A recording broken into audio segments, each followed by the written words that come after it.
Hey dudes, welcome to Splat from the Past, the only 80s themed horror and sci-fi show where things can get totally radical. Now today, I will be welcoming a very special guest to Splat from the Past. Her name is Karen Hannsberry. I saw her on Ileana Douglas's podcast, I Blame Dennis Hopper, formerly known as that, back in May, I believe it was. And Karen is an expert on film noir. She has written two books, at least two books I'm aware of on the subject of film noir. Bad Girls of Film, Film Noir, Bad Girls of Film, and Bad Boys, the Actors of Film Noir. And I'm having her on the show today to talk about film noir and her favorite film noir movies, my favorite film noir movies, the history of the genre, etc., because the show has, been strictly about horror, sci-fi, teen sex comedy, etc. And so I wanted to change it up and do a show about film noir because I love it, and it doesn't get talked about much these days by all these millennial idiots out there who don't even know what film noir is. So I am going to educate you, and I hope you all learn something from me and from Karen. So here is my interview with Karen Hannsberry. Hey Karen, welcome to the show. Thanks, Tommy. I appreciate it. Oh, my pleasure. How are you? I'm doing quite well. How are you doing? I'm doing extraordinary. How was your Labor Day? It was kind of quiet. Hung out with the family a little bit. No barbecue going on over here. Oh, nice.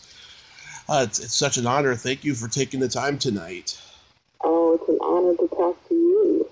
Oh, thank you. Yeah, I first became aware of you when you were on Ileana Douglas's podcast, and I loved the conversation you two had. And I especially loved it when you said that you go on YouTube and watch the most obscure noir movies, because I do that too. And so that's when I knew I had to have you on. There's so much out there. It's just, it takes forever to watch everything. And every time I go on there, it seems like there's something that I didn't see the last time. So I got a whole list. Yeah. There's so many out there. In fact, some I'm going to watch tonight. I don't know what I'm going to watch tonight, but I'm going to find something. Yeah. So, how did your interest in film noir begin? Well, that's a good question. I know that the first noir that I feel like I saw was Double Indemnity when I was, in my early teens. And I just fell in love with that movie. And it wasn't until years later that I found out what film noir was.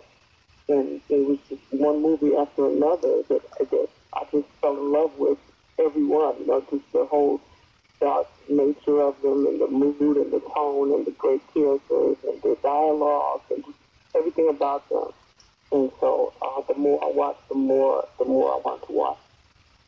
So you were sucked in by the genre, and you found out that there was many out there and many imitators of that particular one. Yeah, I was totally sucked in. That's a good way to put it. Wow. Yeah, I can't remember the first noir film I saw, but I remember when I was 5 years old, Ted Turner's TNT station started, and I saw black and white films all the time after that. Every time I watched that station, I would see a lot of Warner Brothers stuff. Yeah, I got a lot. I used to tape, movies off of TV, cable back in the day. And I had so many in my collection that came off TNT. Yeah, I used to have a lot of those too. I had to give a lot of them away, unfortunately, at some point.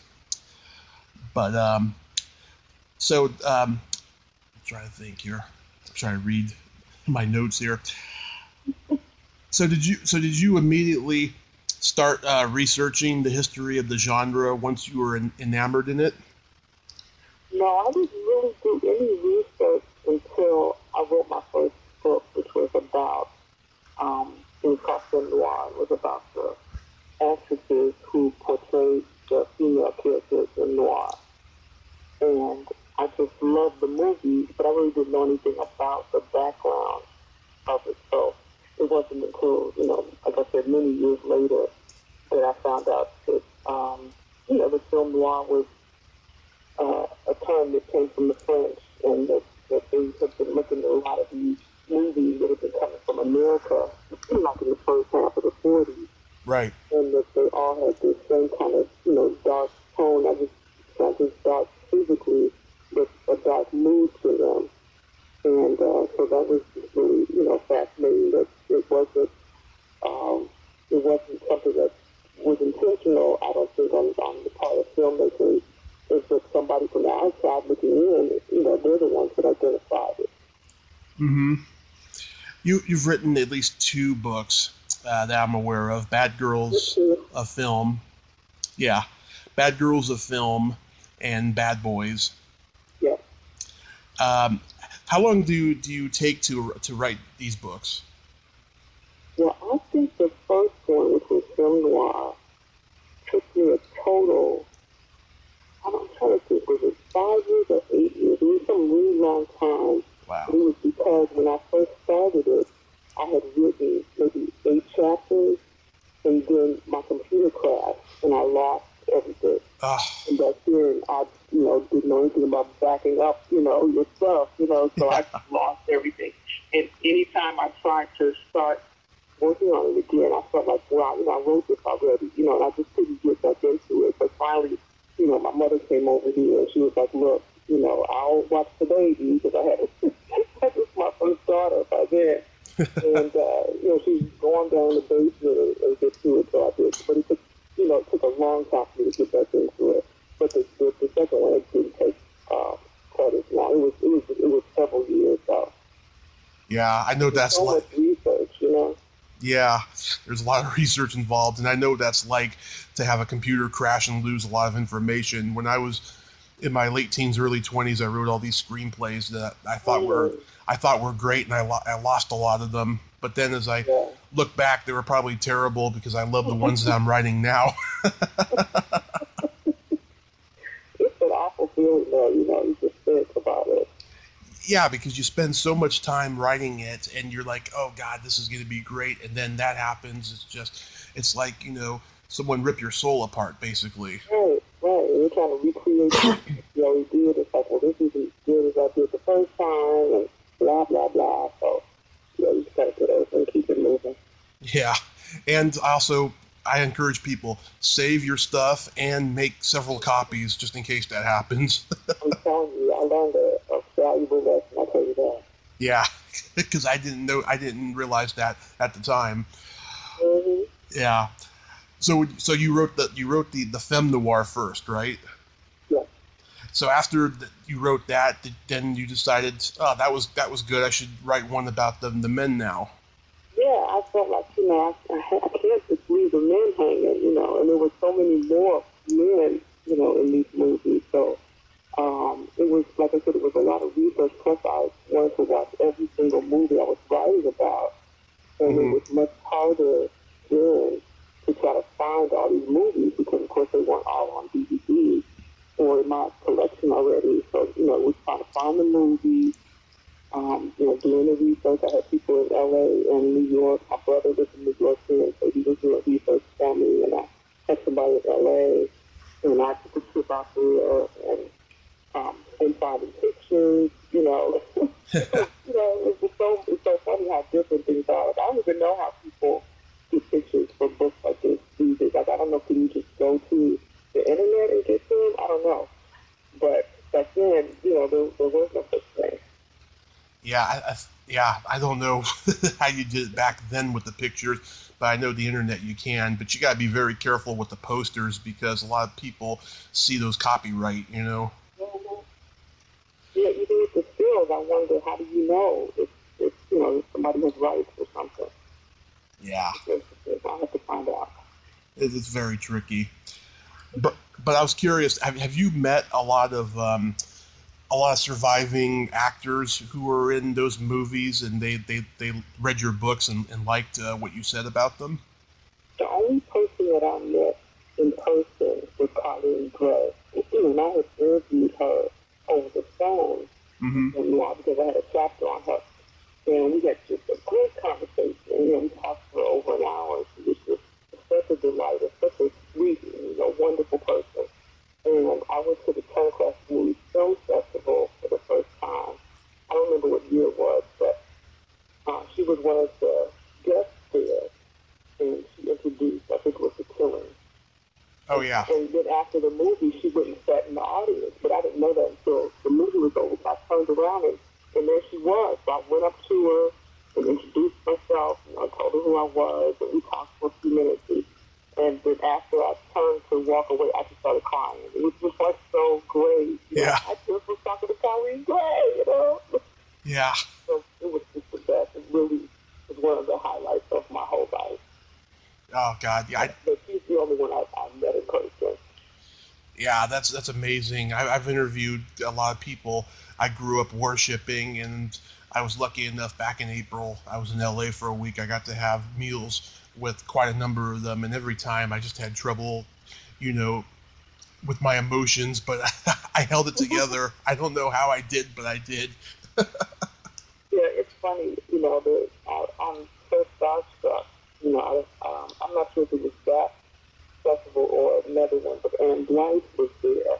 Mm-hmm. Back then, Robert Osborne would conduct these interviews, like in the lobby of the Hollywood Roosevelt, and you could just stand around in a semicircle and watch the interview. I was literally close enough to Anne Blythe to reach out and touch her, so that was exciting enough. But then after the interview, she was across the hallway there in this room they call Club TCM, and I had even bought an old movie magazine with her on the cover, anticipating that I was going to get the chance to go up to her and ask for her autograph. Mm-hmm. And there weren't that many people in Club TCM. I wasn't that far away from her, but I just could not bring myself to go up to her. I was just, completely starstruck, and I didn't know if somebody was going to, give me the arm, say, I'm sorry, ma'am, step back. But it was enough for me to just be able to look at her, and say, wow. And that's Vita right there. From there to here. It's awesome. And then I took my little magazine back home. Oh, that's really good. That's really good. That's something you gotta frame. What are your favorite film noir movies? Do you have a list? Well, I have a lot of favorites. And in fact, my list of top movies really can change on any given day. But there are three that probably would make it onto any top list. And the first one would always be Double Indemnity. This is my favorite noir, hands down. There's no question.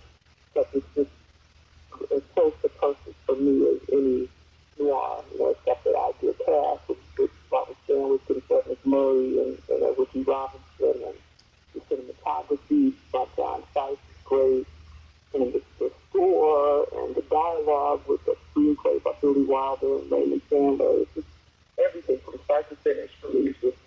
It's just outstanding. And I never get tired of it. I watch it, so often, and it's just like the first time. I just love it. Mm-hmm.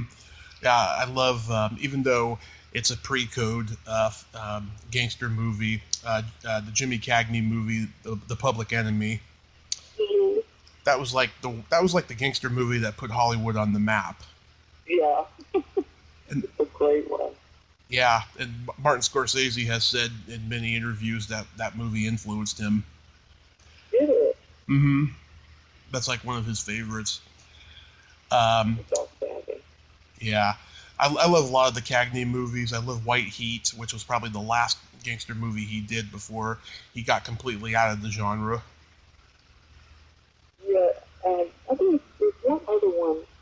I think there's for Tomorrow in it. I don't know why I can't say, but he started out in prison. He broke out of prison. I know Barbara Payton was in it, and I don't know why I can't think of the name of it, but it's another good one. Here I'm looking. I'm trying to see. Kiss Tomorrow Goodbye. Yeah. Yeah. Yeah, that's a good one. Mm-hmm. That's good. I love the Bogart Bacall movies, like The Big Sleep. Mm-hmm. It's got so much suspense and great humor in that movie. Yeah, it's funny. When I was reading in my research about the origin of film noir, the first person to use the term was this critic named Nino Frank, and he talked about several movies like Double Indemnity and Laura and the Maltese Falcon. And one of the things that he said is that it wasn't even necessary for the viewer to understand all the twists and turns of what was going on and the things that the protagonist was caught up in. And I just thought that was really interesting because when you think of movies like The Good Sleep, where you really don't know what's going on, Yeah. but it's okay, you don't really care. You're just so wrapped up in this movie. And I think that's, when I read that, I felt like, this is the kind of thing he's talking about because sometimes you don't have to, really understand what's happening. You're just caught up in the same thing that they're caught up in. Mm-hmm. Yeah. Have you ever seen Dark Passage? Oh, for sure, yeah. That's that one? That's my favorite of the Bogart Bacall movies because, Oh, yeah, because I love how for like an hour of the movie, you just hear his voice. You see, his point of view, which is Lauren Bacall the entire time. And who could get tired of looking at Lauren Bacall? And, I'm a little biased because I'm from San Francisco where the film was shot. But I just like that, how it's almost like a semi-documentary, and it becomes an action movie with that chase at the end. What I really like about Cassidy as his Moorhead character. Mm-hmm. Because he was just the worst, Yeah. So shrill and just so awful. And, you really want that sad when she, met her end. But she was just, to me, she just stole everything she was in. Yeah, she was good in everything she was in, and she was good at playing those type of characters. Yes, she was great. And then I love really obscure B-movie type thrillers like DOA. Yeah, that's a good one. Did you see the remake of that? Oh, with Dennis Quaid. I just remember, what's the other guy? Who has the son? I can't think of anybody's name. I can't think of his name. The other guy who was in it. No, I don't think it's that one. Was there more than one remake? As far as I know, the Dennis Quaid one was the only one. Oh. It had Dennis Quaid, Meg Ryan, and Donald Sutherland in the other. Oh, I'm thinking about. Never mind. no, I know it was I'm thinking about the other remake. No, I'm thinking about the one with the pod. no, I don't know. Okay, we're gonna move on from that. Okay, Kiss of Death. Oh, Richard Goodmark. That's in that. Oh yes, that was pretty bold for 1947 to have him, push that old lady down the stairs in the wheelchair. Yeah, and I was looking at that. It was a clip of it on YouTube, and I was just looking at it, and it's so frightening. It just was so well done. It really was really a scary thing.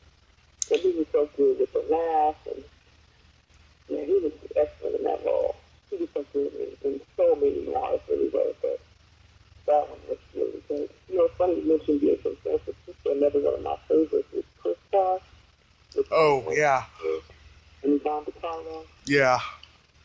And that's another one that you just have everything, with the flashbacks and the voiceover narration and the great sense of power and this stuff that he gets pulled into this crime because of this woman he just can't say no to.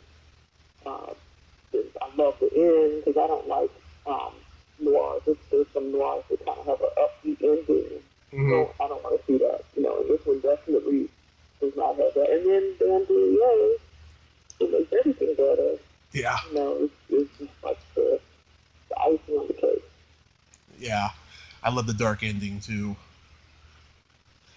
Have you seen You ever seen The Dark Corner? I have. That's Lucia Bell. Yeah. Yeah. I really like her in that. And there's another noir that you did called Lured that I really want to see. I haven't seen it, but I heard that that was good. What's it called? Lured. Lured. Huh. Mm-hmm. I should check that one out too. How about Gaslight with Charles Boyer? You know, I don't think of that as noir, but I love that movie. I think that Ingrid Bergman is just so superb, and Charles Boyer. Both of them. I mean, you know, everybody in the movie. You know, Ansel Lansbury. It's just, you know, that's an outstanding movie. And even though that's one of the ones that I've seen many, many times, I still am always so caught up in it. You know, it's just, it's a great story. Yeah, I see it on Turner Movie Classics from time to time. Mm-hmm. I also see The Asphalt Jungle. To me, that's one of John Huston's most underrated noir masterpieces because Sterling Hayden's in it, and it's not Bogart, so I think it gets kind of short shrift because it's Sterling Hayden and not Bogart, and it's a John Huston movie. Yeah, it's really, it's just actually one of my favorites. It's just such a great ensemble cast. And, you know, so many actors, you know, even if they had, you know, smaller roles, like Mark Lawrence, you know, didn't have that huge of a part because it's really outstanding. And, you know, just everybody from you know, Maryland on up, really, really did a great job in that song. Mm-hmm. Yes, it is. There's a movie I just found out about. I'm actually thinking of watching it on YouTube later. It's called He Walked by Night. I only see that once, and I really want to see it again because people seem to be so fond of it, and I wasn't when I saw it. I think because it was more kind of it wasn't like a police procedural, but just the style of it is not normally what I am that crazy about. But everybody seems to be so high on it that I really want to give it another chance. Mm-hmm. Yeah, I was looking it up, and it was based on a true story. Mm-hmm. Yeah, So. I'm going to one of these days check it out again. That's all I get today, you know. Oh yeah, he was good. I like. Another one of my Mm-hmm. one of my favorite Simpsons. Which doesn't get a whole lot of attention. It's Ozzy Potter and Billy Sullivan, and which is based out of that.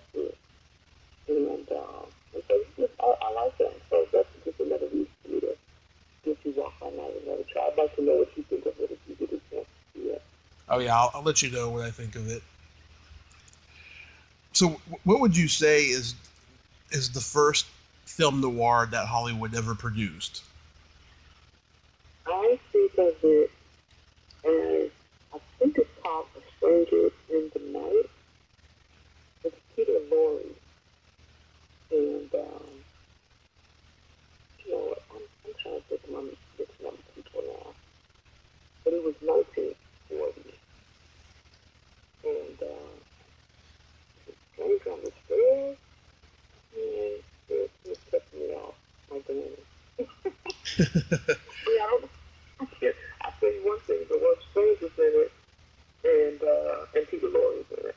And that's what I consider to be the first one. Are you talking about M? No. That was a little later on. Yeah, because this is what I think. 1931 was such a groundbreaking year for movies in Hollywood because sound had been around for a couple of years now, and it was trying to find its way. After being silent for so long. Dracula and Frankenstein came out that year, and that defined the horror genre.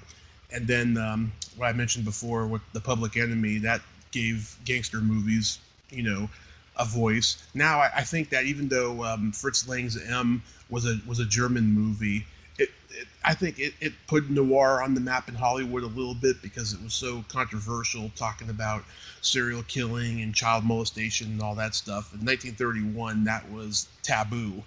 Yeah, definitely. Yeah, that was definitely a taboo topic, and they went on in with it. But the movie I was thinking of is The Stranger on the Third Floor. Yeah. That's why I was thinking of stairs, and the clown stairs.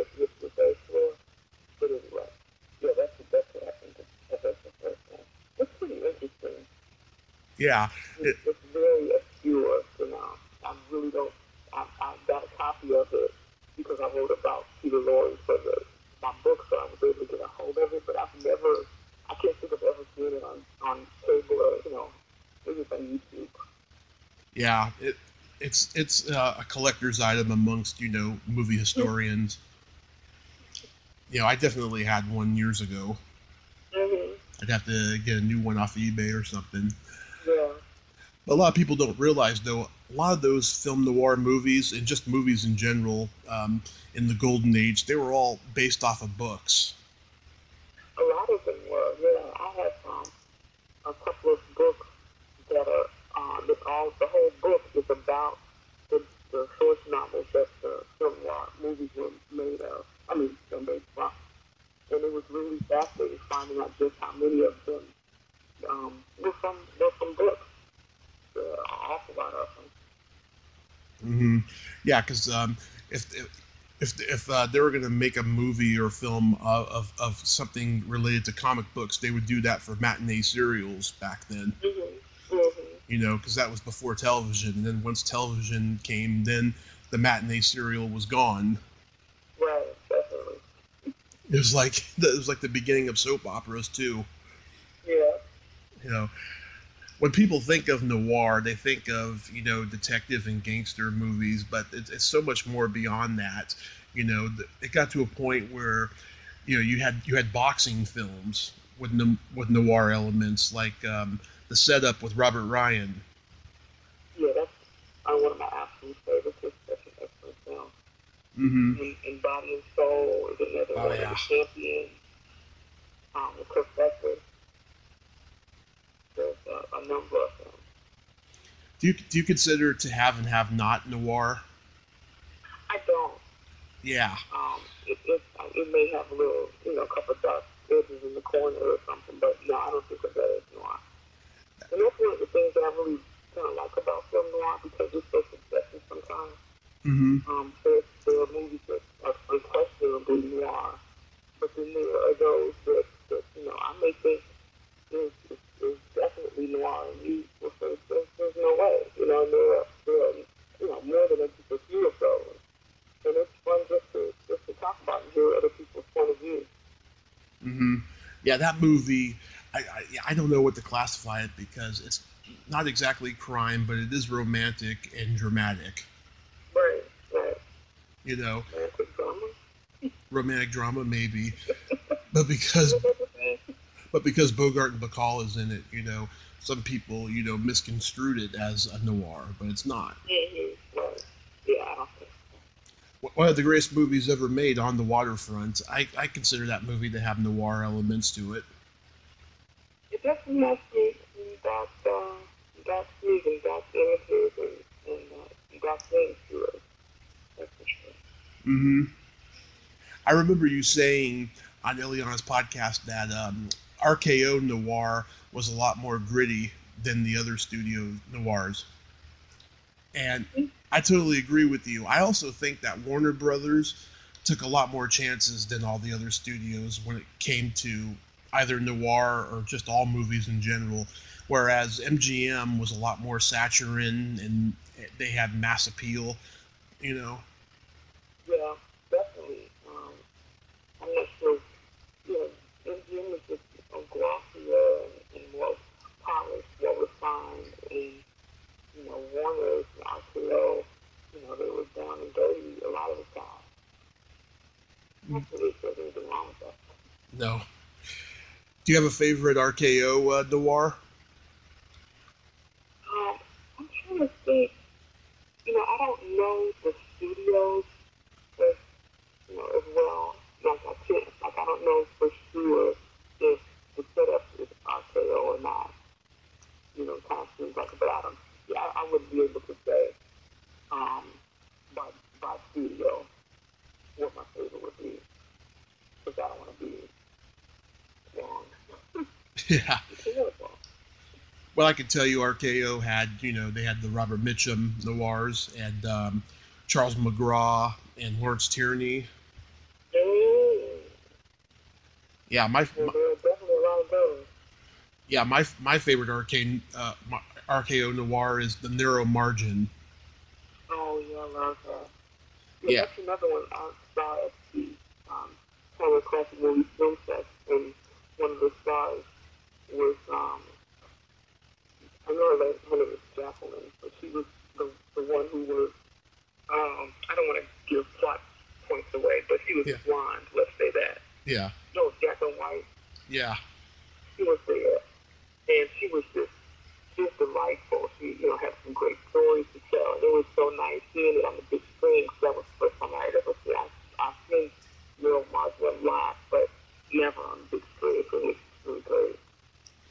yeah. And the remake in 1990 with Gene Hackman is a good example of how the remake is never as good as the original, because Yeah.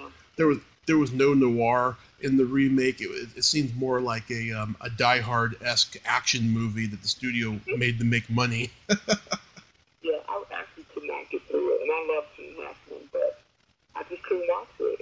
And I gave up after maybe half an hour. I was like, I just can't with this movie.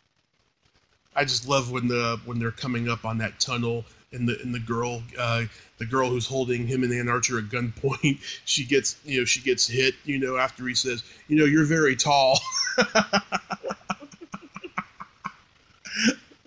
I love that.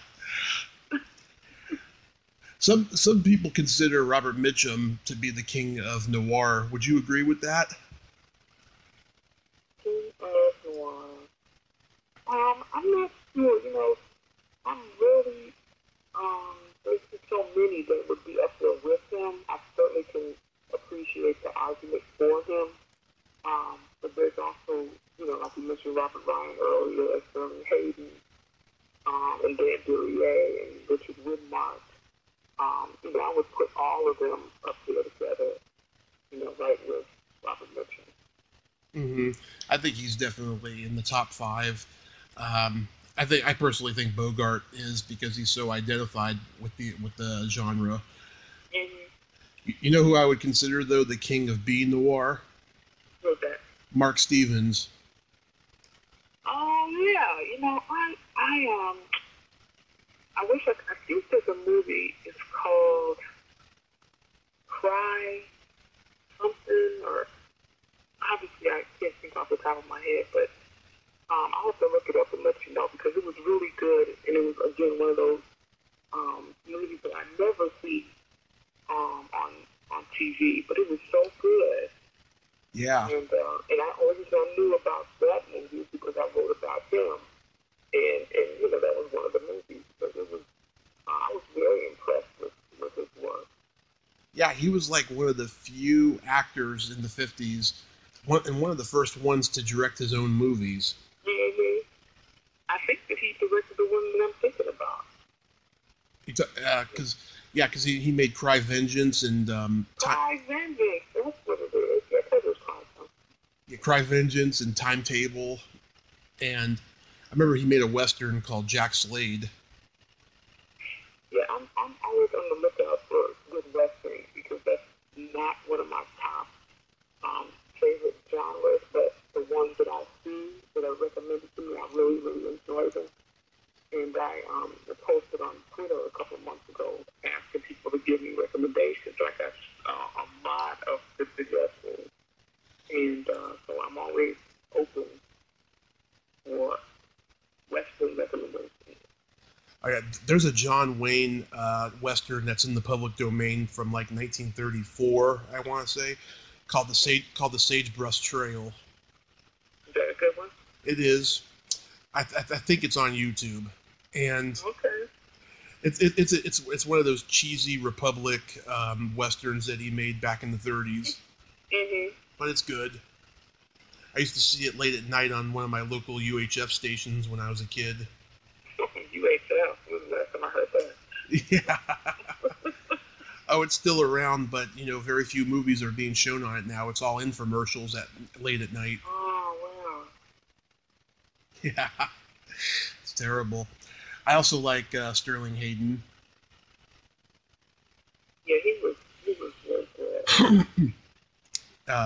Lawrence Tierney, who I mentioned before, he's such an unsung hero of gangster movies, but his off-screen reputation diminished, the career that he had. Yeah, and totally overshadowed. I think anything he did on the screen, and he had, a number of effort. I mean, I just love Born to Kill. That's one of my favorite noirs of all time.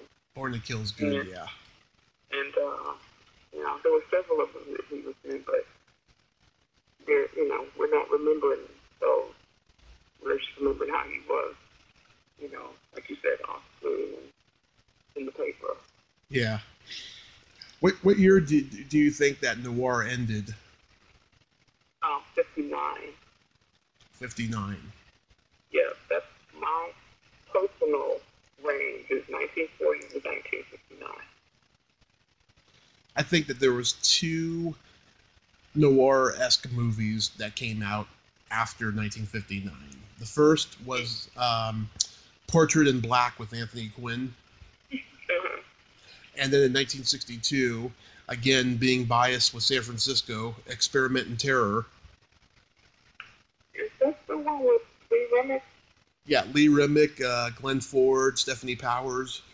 Yeah, I started watching that, but I don't know what happened. I think it was streaming on the Cartoon Collection or something. Somewhere I was watching it, and it was recommended to me. And I really, really want to see the rest. I saw very little of it in like the first 15 minutes. I don't know what happened. But I have heard a lot of good things about it. And I like Lee Remick a lot too, and Glenn Ford also is one of my favorites. So. Yeah, Glenn Ford, oh my God, he was a bad motherfucker. Yeah, it's funny. He's one of my screen crushes. Because I think he's just so awesome in the Big Heat.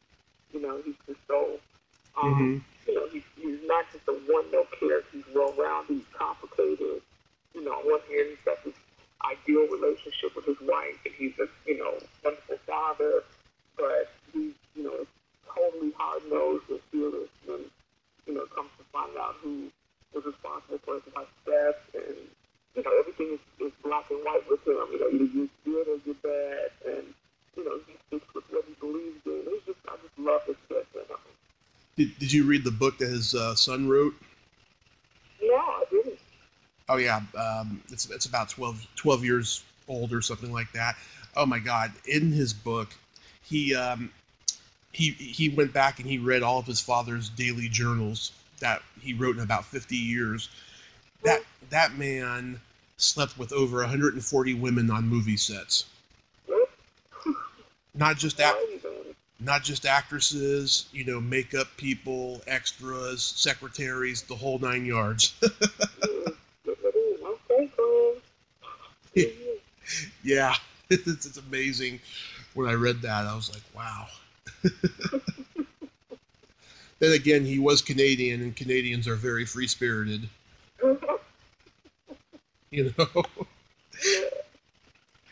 Who do you think directed Noir better than anyone?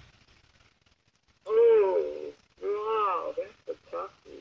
This is so many good directors. I like Robert Yadner a lot. Mm-hmm. He did Crisscross, which again is one of my favorites, and The Killer is another great, great classic. Phantom Lady, which has Elijah Jr., by the way, who's another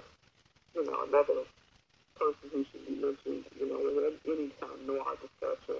And also Private City, which I like a lot. That's Richard Conte. Oh, when we're talking about top noir guys, Richard Conte, I'm so sorry, I forgot about his mention.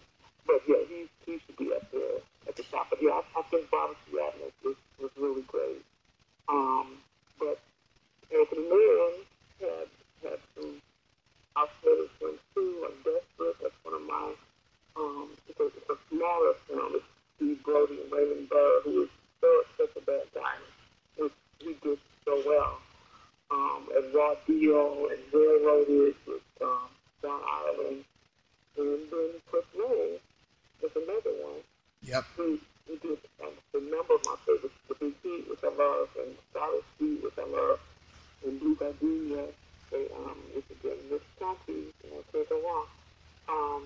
But yeah, there were a number of excellent directors. I think those are probably my top ones.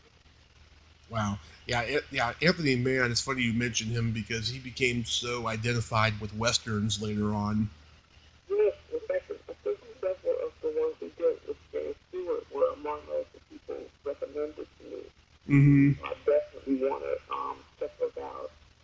They're on my list because I love, that's the kind of idea that they were talking about, and kind of on the dark side with these westerns. Yeah, he also directed the remake of Cimarron with Glenn Ford. I did. Yeah. I saw the original, I saw the remake. Yeah, it's not as good as the original. Yeah, I think that John Huston and Howard Hawks did really good noirs. Mm-hmm. And I think Richard Fleischer in the beginning, he did the Narrow Margin, and he also did this one um, with Lawrence Tierney called Bodyguard. Mm-hmm. I think those were pretty good. I mean, they were B noirs, but they were pretty good. But Yeah. Richard Fleischer, he directed until the day he died, and towards the last 20 years or so, he got kind of careless with what he directed. You know, Oh, yeah. because he did Doctor Dolittle and Tora, and Conan the Destroyer and stuff, and he just he kind of lost interest in the art of filmmaking. But Yeah. in the early years, yeah, did some good ones. He even did 20,000 Leagues Under the Sea. Oh, I remember that one. Yeah, It, yeah. So I heard you say that you're not a big fan of neo noir. it's not that I'm not a big fan. There are actually many that I like. Um, I don't think of them as film noir. I definitely think of them as neo noir. But for a while, I was very much into trying to find as many as I could because I was discovering some really really good movies. So no, I'm definitely a fan of neo noir. Mm-hmm. Yeah, I like. There was a lot of stuff in the '80s that could be considered neo noir that I like Body Heat and the Coen Brothers' first movie, Blood Simple. Mm-hmm. I'm trying to think. Is that um, who's this? Is that Tracy Wallace? Who's That's in that? in Blood Simple. That's Yeah. John Getz, Francis McDormand, M. Emmett Walsh, Dan Hedaya. Wow, that's not too cheap. Yeah, I saw that once, and I kind of really um, wanted to watch it again because I feel like it's just like it's one of those that you want to see more than once because Yeah, there's things going on that you may not catch the first time. And I remember that title and want to see it again. yeah. It's one of those movies with Quentin Tarantino esque fuckery. You have Well, to. that's a recommendation right there. Because is my favorite director. Mine too. Yeah, that new one he just did, Once Upon a Time in Hollywood, was brilliant. I missed that's one thing to see it on Labor Day. I wanted to go see it on Labor Day, Mm-hmm. but I ended up not leaving the house when I wanted to. But so I haven't seen it yet. But I've seen just about everything else that he's done. In fact, I have a DVD collection of some stuff. The only one I didn't see is the one where um, I think that Robert Rodriguez directed one of the parts of the Grindhouse, maybe. A Grindhouse, yeah. Yeah, I didn't think that I wanted to see that. But all the rest of them, I just adore his stuff. Yeah, I didn't want to see it at the time, but now I do want to see it because I've gotten a little more educated in '70s exploitation movies. Mm-hmm. Because I grew up watching '80s exploitation movies, and so the '70s ones, I wasn't exposed to much until later in life. But Mm-hmm. I do recommend watching Once Upon a Time in Hollywood in the theater. It's very dazzling. Yeah, I'm really looking forward to it. I want to definitely see that before too much time goes by. Yeah, I'm definitely gonna go see it again because I saw it over a month ago. Mm-hmm. David Lynch's Blue Velvet, I consider that neo noir. Yeah, I think I've always seen bits and pieces of it. And I don't think that I want to consider it. Dennis Hopper, is he in there? Dennis Hopper's the bad guy, and he's so good. I know one scene with him in it, I think he was in a car, but whatever was happening, it is just like, please don't want to know what's happening here, and maybe I should check it out, but it just seems like one of those where you really don't, sometimes know what's going on, and not in a good way. Yeah, it came out right at the time of his comeback in '86, and he got an Academy Award nomination for Hoosiers. I really thought it should have been for Blue Velvet, though. He's really good in it. There's this one neo-noir movie I recommend from 1984. Most people don't remember it, but it was very controversial when it came out. Have you ever seen Crimes of Passion? Oh, no. That's Crime of Passion. This is Crimes of Passion with Kathleen Turner. No, I don't think I saw that. Oh, I recommend it. It is so like noir-esque. It's she plays a prostitute by night and a businesswoman by day who just absolutely hates men. And this really bored house husband, he's a detective, and he's like hired to like find out about her, by her day boss, by what she does, and he finds out she's a prostitute, and he meets her and falls in love with her. And Anthony Perkins plays this crazy psychotic preacher. Almost, I think he's more dangerous than Norman Bates. And he's so good in it. Ken Russell, who directed The Devils and the Who's Tommy movie, directed it. Okay, I will write that down, Tommy. Crimes of Passion. Yeah. Got it.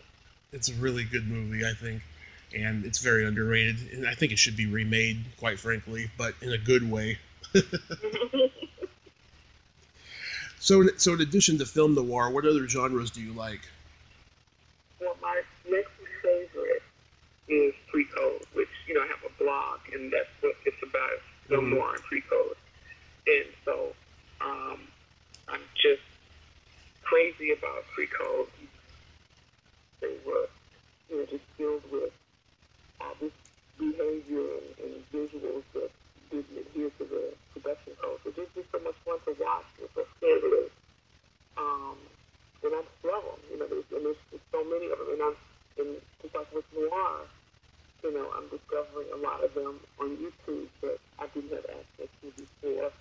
Like I have, my favorites that everybody is seeing, Babyface and Red-Headed Woman. I love because the main character totally gets away, with everything. But there are a lot of pre-codes that I love. So that's my second favorite. And I also like screwball comedy. Me too. It's just something just so delightful and enjoyable, and they're funny, but they're kind of comforting. It's like kind of comfort food. They're friendly and cozy, and they make you laugh. So it's like like a good friend. And so those are probably the noir, pre-code, and screwball comedy. Romantic films are okay. That's, I like dramas. That's a genre that's a huge. And like I said, I'm trying to get more into Western. So those are my top. But I definitely am not a fan of horror movies or sci-fi. But I just can't. So I'm too scary for horror movies and sci-fi. I just really can't get into too much. And musicals, there are musicals that I absolutely adore, but as a rule, I just can't sit down and watch a musical. There are so many that are my favorites, like Seven Brides and Seven Brothers, and The Smiling Lieutenant, and The Gold Diggers of 33. There are many that I love, but just like, there's, so-and-so, and it's a musical. It's like, no, you can't sit down. You saying you can't even watch the 1930s horror films? No, I've seen Frankenstein and most of Dracula and Bride of Frankenstein and Freak. And I think that literally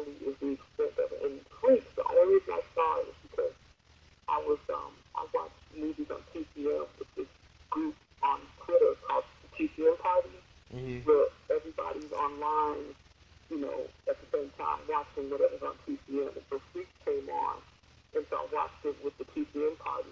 And so I kind of felt like I was with people.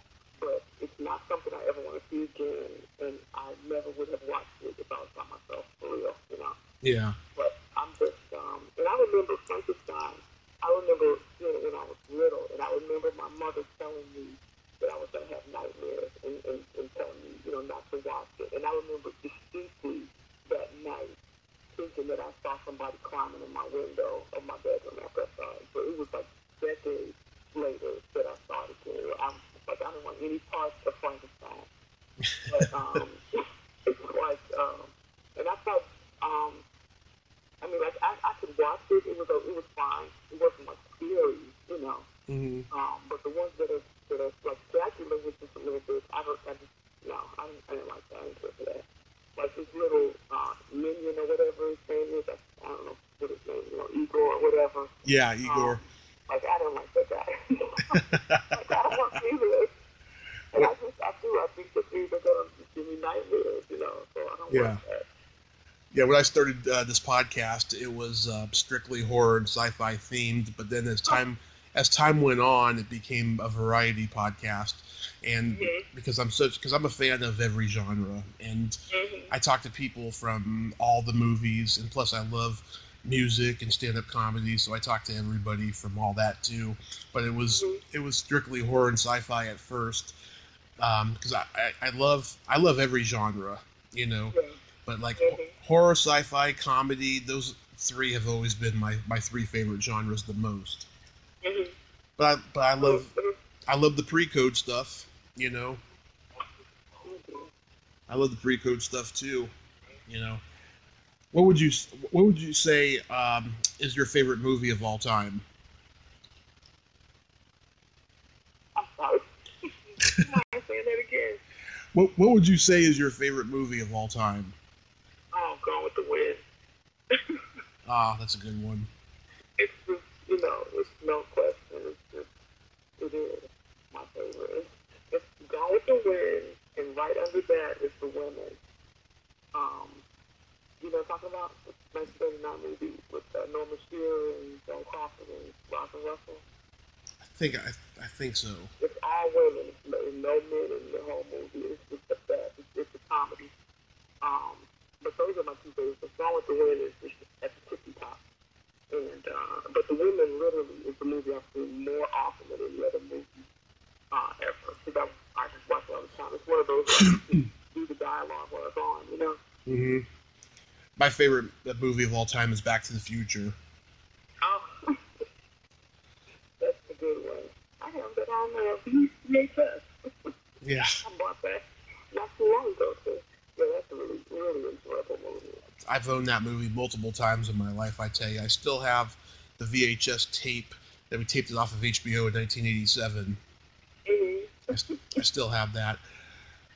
I love that movie. I love Night of the Comet. I love Rocky, One Flew Over the Cuckoo's Nest, Bonnie and Clyde, Amadeus, The Breakfast Club, What's Up Doc, which was a remake of Bringing Up Baby, and I love Bringing Up Baby.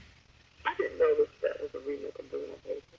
Well, it's not directly a remake, but it's got elements of it, It's a homage to it. Yeah. The Graduate, I love that movie. Yeah. And all the noirs I mentioned earlier, those all would rank as my favorites. That's a lot of favorites. I'm a movie lover, I mean, movies have always been my best friend. Yeah, that's just so good. And there's so many of them to enjoy, Yeah, I had a very challenging childhood, and movies have always gotten me through life. Yeah, that's good. I'm glad they were there for you. Yeah, and starting a podcast like this and telling a lot of people I grew up watching that, how much they mean to me, it's just been the most gratifying thing, after recovering from my car accident a few years ago. It's just been profound. I'm glad. Now, I was curious, on personal side, did you have, you mentioned Glenn Ford, but did you have any other crushes in movies I had growing a up? very serious crush on William Holden when I was writing. on him for my book. I don't know what it was that, that just captured me about him, but I became totally obsessed with him, and I already loved him in movies like Sunset Boulevard and Born Yesterday and Starlight 17. I just love his character, his own. But also in one of his earlier films, the 1943 comedy called Young and Willing, that nobody else, I don't think I've ever met anybody else who's seen this movie. I've heard of it, but I haven't seen it. Nobody, I'm telling you, nobody in the whole world has seen this movie. He's in it, Susan Hayward is in it, Eddie Bracken, and it's a comedy. It's kind of like a screwball comedy. And it's just so funny to me. If you ever get a chance to catch Young and Willing, but and so my obsession with him made me want to check out other movies I hadn't seen, and my favorite of those was The Wild Bunch. Love it. I really, really, really enjoyed, and I never would have seen it. I never would have started out if it wasn't for this, obsession that I had for him, because I was trying to, watch everything he was in, and so I was just so gratified that it led me to that movie because it was just so good. In fact, it's before a rewatch. I haven't seen it in a long time. And I also mentioned Richard Conte earlier. Mm-hmm. I just love him in New York Confidential, Film Noir, New York Confidential, and The Big Combo. I could just watch Richard Conte do anything, but he is especially appealing to me in these two. In both of them, he's not a good guy. And The Big Combo, he's head of a mob, and in New York Confidential, he's a hitman. But there's just something so appealing about him in both of these roles. He's so smart and fearless, and he's completely in charge of every situation, and he just is the best. Mm-hmm. Yeah. Yeah. Those are my questions. And of course, Glenn Ford and the Big Peter, like I said earlier. Yeah. I'm bisexual, and as far as men go, Cary Grant was a big one for me growing up. Yeah, he's the best. Mm-hmm. So handsome, debonair, and funny. Mm-hmm. And he can do, drama and comedy. Gregory Peck. I just saw him in one of the westerns that was recommended to me, The Big Country. Oh, yeah. I really enjoyed it. Oh, yeah, Charlton Heston. Really Yeah. Yeah. Yeah, I actually reached out to Gregory Peck's daughter to have her on the podcast because she's an actress, too, and stuff, and she declined because she didn't want to talk about her father anymore. Oh, wow. Yeah. There's one Western of his I do recommend. Have you ever seen The Gunfighter? I have. It's so good. Yeah, legend has it he turned down High Noon because he thought it was too similar to The Gunfighter. Oh, that's funny. Yeah. Well, I'll tell you what, I haven't seen all of High Noon. Mm-hmm. I think I've seen enough of it to haven't seen it, and I definitely, and this may not be a popular opinion, but I thought The Gunfighter was better movie. It was just really good. Mm-hmm. Oh, yeah. I was surprised. Oh, yeah, I love it. And as far as women, Marie Windsor, Mm-hmm. she's so quirky, with those eyebrows, and so cute. I actually think Ileana is the modern day Marie Windsor in some regards.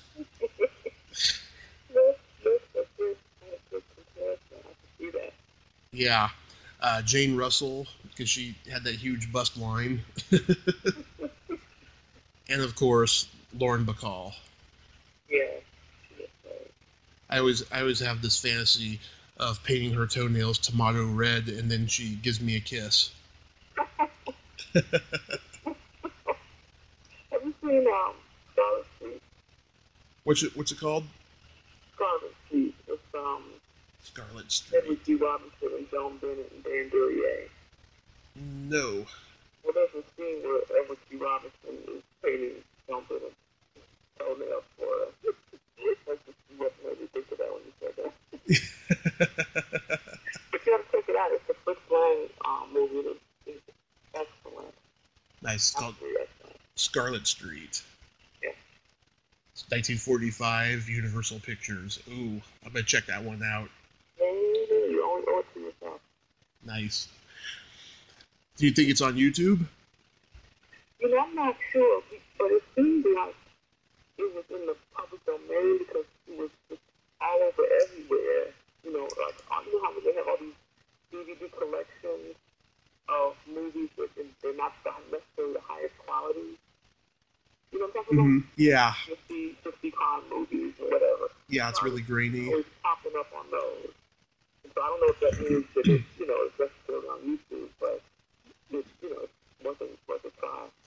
But if it's not, it's certainly easy to get a hold of for not very much money. I know that. I can get it on eBay or something. Mm-hmm. So are you going to write any more books? I have a couple of ideas. I know that I won't be able to write another book until I retire. Because right now I have a newsletter that I do, and I have my blog, and that, you know, I'm not even able to devote, especially to the blog, the amount of time that I would like to it. So I know that I just wouldn't be able to do a book right now. But when I retire, you just wait. Yeah, I definitely would like to do at least one more. Mm-hmm. What do you think that with now so many movie theaters are closing around the world? Do you think that the movie theaters are in jeopardy now because of online streaming and all that? I'm not sure what it's due to. You know, maybe it started, you know, way back when VHS came out. You know, maybe that was the beginning of the end. I still think that people like us aren't going to let them all go away. Yeah. And I kind of think that, you know, as long as there are people like us loving movies, that there's still going to be some, you know, somewhere. You know, I think that the streaming is, you know, maybe hurting a lot of things, but there's still nothing like sitting in a movie theater seeing a great film, and I don't think that they're going to go away altogether. It terrifies me, I'll tell you. And growing up in the Bay Area, I used to go to Stanford Movie Theater to watch classics and stuff. If you're ever in Palo Alto, you've got to go. It's wonderful. The movies that they show. I've seen a lot of Cary Grant movies there. I saw the Philadelphia Story there, which is one of my favorite movies of all time that I didn't get to mention. And Only Angels Have Wings. Yeah, that's the war movie he did with Howard Hawks, the war melodrama. I've seen a lot of great movies there. If I ever found out that they were going under, oh my God, I would, you know, have everyone, you know, sign a petition and protest against it. Yeah, I know what you mean. There's a movie theater in Chicago called the Music Box. That is the main place that I go to see all movies. They have a Noir City Film Festival there every year, and they show a lot of great movies. In fact, they're showing Once Upon a Time in Hollywood in, is it 70 millimeters? Which one? Once Upon a Time in Hollywood. Oh, Once Upon a Time in Hollywood takes place in '69. No, I'm saying that they're showing it in 70 millimeters. Oh yeah, I don't know if that's they're showing it in 7. It's one of the few theaters that's showing it in that way. Yeah. So that's kind of where I want to go see it. But it's a great theater. I love it. So yeah, you know, if something were to happen to that, I've been going there for years and 4 years and I can't remember. But yeah, it's just like that. I don't think that, you know, I don't think it's going anywhere. I think that people would you know, stand in front of the theater and, you know, stand themselves at a door or something, and I would be right there with them. So yeah, I think movie theaters like that, they're going to be here for a while. Yeah, I hope so. I mean, I heard in New York they're closing down so many over there. But yeah, so people like us are keeping it alive. That's right. I'll be here, they'll be here. Well, pass it on. Well, Karen, I thank you so much for coming on tonight. This was a lot of fun. Well, thank you, Tommy. I really appreciate you, man. Thank you so much. And yeah, I'll let you know what I think about He Walked by Night and some of the other ones you recommended. Okay, that sounds good. Scarlet Street. Yes, definitely. Look up to number one. Yes. Thank you so much, Karen. You have yourself a good night over there. Okay, take care now. Okay. Okay, bye-bye. Bye-bye. Well, there you have it. Karen Hannsberry. Ain't she a sweetheart? Lots of great stories, lots of great film knowledge. Sweet lady. I really liked her a lot. If you like this video, everyone, please subscribe to my YouTube channel. Add me as a friend on Facebook. Join my Tommy Kovac comedian page on Facebook. Follow me on Twitter and Instagram and all that fun stuff. Well, that's all the time we have this week on Splat from the Past. Until next time, this is Tommy Throwback Kovac saying, there's no shame in living in the past, because the present sucks. Later, dudes.